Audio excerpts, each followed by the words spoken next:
That's what them buckets was over there for. So now I would like to introduce you to some others who are also living out their dreams as well. Joining me on stage, we have trainers Jack and Chris. How about a round of applause for our incredible team of trainers? And now that you've been introduced to our trainers, I think it's time for you to meet the real life of the party, our family of bottlenose dolphins. Sliding out on the left-hand side of the habitat, this is Polka. Up next, this dynamic duo will be making a splash on your side of the habitat. This is Kenobi and Sydney.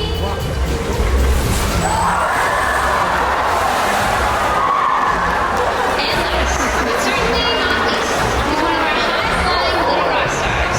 Soaring his way into the spotlight, everyone, this is Aquarium.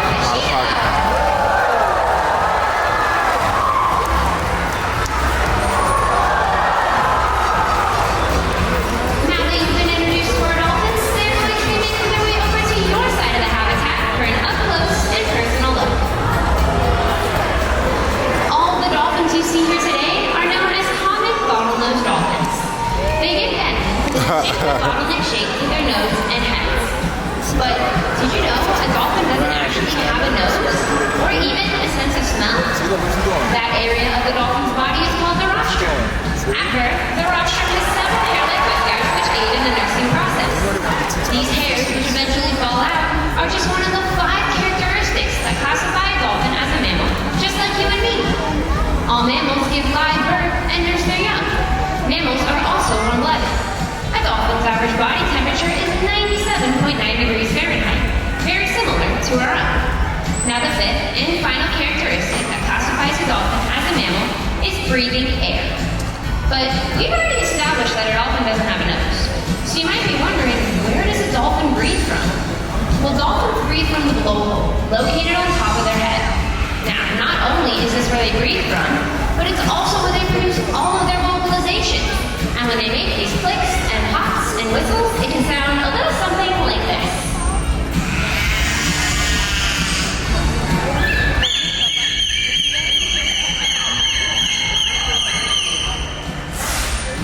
Thank you, boys. I couldn't have said it any better myself. Now, a dolphin's tail is made of 2 separate fins called flukes. In order to reach top speeds of 15 to 20 miles per hour, they must push these flukes in an up and downward motion. They can also do this on their sides to displace a whole lot of water.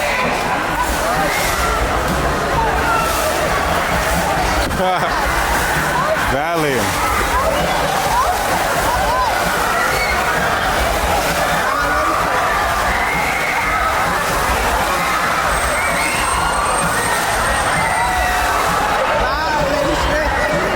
Now this means that dolphins must have an extremely powerful peduncle.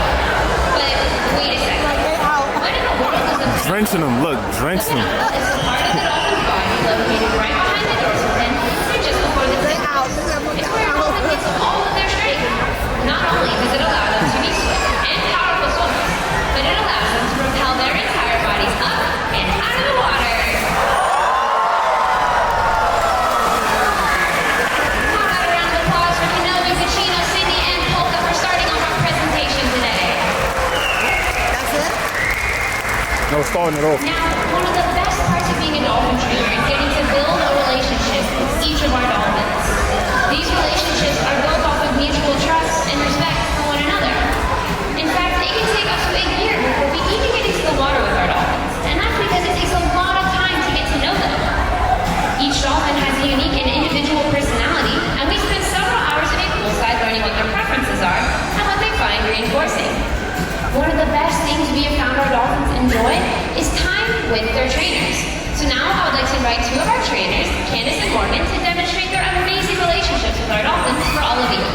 So sit back, relax, and enjoy this relationship building session. I like the word goals.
want all. Nah, we don't want none. Yeah! No. Big hop, big hop.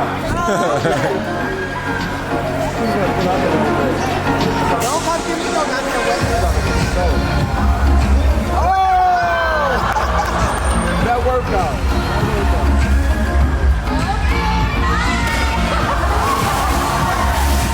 Good, good.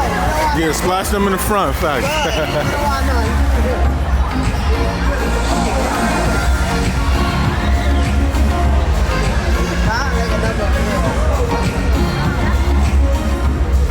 Drench them over there. He drenched them over there.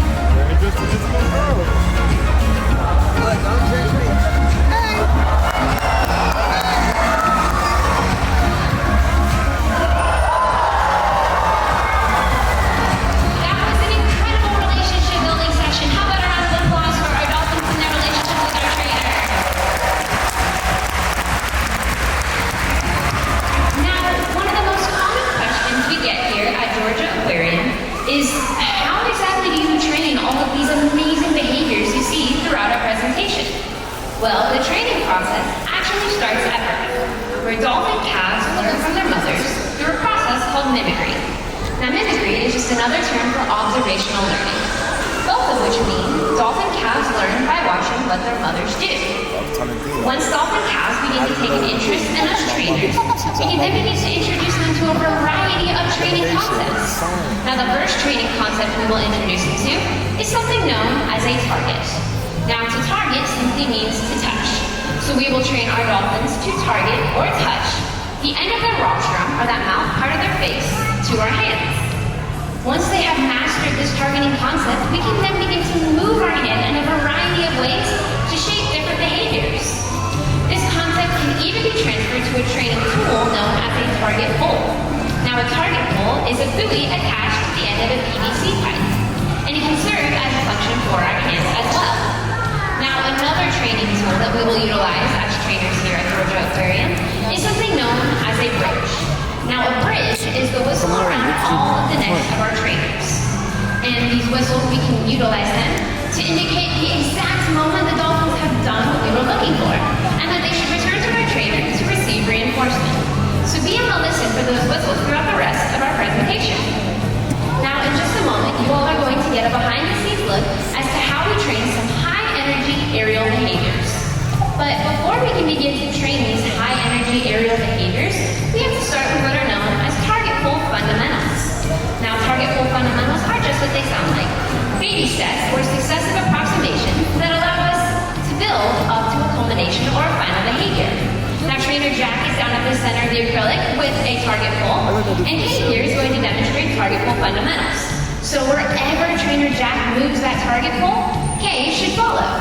So for instance, if we wanted to train a head shake yes, all Jack has to do is move that target pull up and down.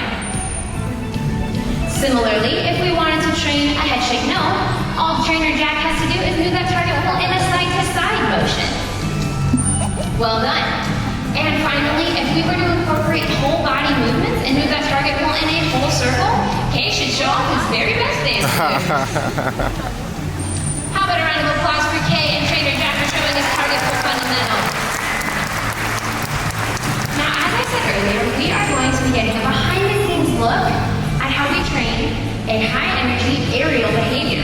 But before we can do this, we start with what are known as successive approximations, or baby steps.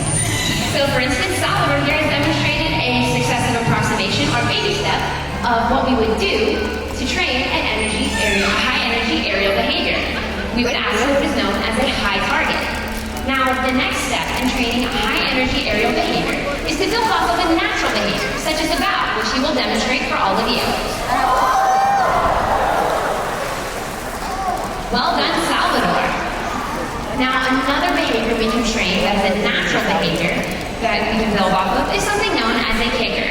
Now, a kicker is just a high jump straight up and down out of the water. It's built off of a natural behavior known as a spy hop, which dolphins in their natural environment will do to get a look around at their surroundings. So Kate here is learning this behavior, and he will demonstrate this kicker for all of you. Let's give it up for Kay.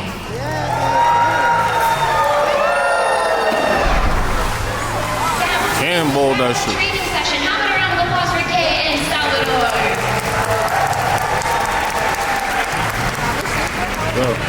Now we are able to train all of these behaviors and so much more because dolphins are truly some of the smartest animals on the planet. At Georgia Aquarium, we believe in sharing our passion with all of you and hope that it will inspire you to care for the world that we all share. It is our job to protect these animals both for now and future generations to come. So with all that being said, we would like to take one last opportunity to demonstrate the grace, beauty, and athleticism of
That's it. And we hope you have a great rest of your evening right here at Georgia Aquarium.